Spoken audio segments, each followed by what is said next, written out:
అసలు ఇప్పుడు కదా మాట్లాడాలి, మహిళా సంఘాలు ఇప్పుడు మాట్లాడాలి. ఇదే భారతదేశంలో ఎంతమంది లైంగిక కార్మికులు ఉన్నారు అనేది కోర్టు దగ్గర లెక్కుందా? అంటే ఇది ఒక 10 మందికి తీర్పిచ్చామనుకొని ఇచ్చారా, లక్షల మందికి తీర్పిచ్చామనుకొని ఇచ్చారా? ఆ సంఖ్య కూడా చెప్పాల్సిన అవసరం ఉందా లేదా? ప్రభుత్వాల దగ్గర ఈ సంఖ్యలు ఉన్నాయా? ఏ ప్రభుత్వమైనా సరే తమ తమ రాష్ట్రాలలో తమ తమ ప్రాంతాలలో లైంగిక కార్మికులుగా ఉన్న వాళ్ళ సంఖ్య ఇది అనే లెక్కలు ఉన్నాయా ఇప్పటి వరకు? ఎంతెంత మంది ఇప్పుడు ఈ జనగణన చేస్తూ ఉన్నారు కదా, ఎవరెవరు ఏం పనులు చేస్తున్నారు ఏంటి అనేది, అందులో ఈ లెక్క ఎక్కడైనా వచ్చిందా? మరి రాకుండా జరిగింది అంటే గనక ప్రభుత్వం కళ్ళు కప్పినట్టు కాదా? పోలీసులు కళ్ళు కప్పినట్టు కాదా? మరి ఇలాంటి దానికి కళ్ళు కప్పి జరుగుతున్న వ్యాపారాలకి సుప్రీంకోర్టులు కళ్ళు తెరిచి ఎలా న్యాయాలు చెబుతాయి? నిజంగానే న్యాయమూర్తి కళ్ళు గంతలు కట్టి ఇచ్చిన తీర్పు ఇలాగే ఉంటుందా అనిపించేలాగా చేశారు. ఎంత దుర్మార్గమైన తీర్పులంటే ఇవి. ఇది భారతదేశంలో మీరు గ్రీన్ సిగ్నల్, గ్రీన్ కార్డ్ ఇచ్చేశారు.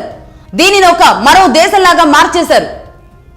ఇంత అధ్వానమైన తీర్పులు అంటే ఎవరి ఇష్టం వచ్చినట్టు వాళ్ళు బతకండి, 18 ఏళ్ల నుంచే మీరు లైంగిక వ్యాపారంలోకి రండి అని మహిళల్ని ఆహ్వానిస్తూ చేస్తున్నారు.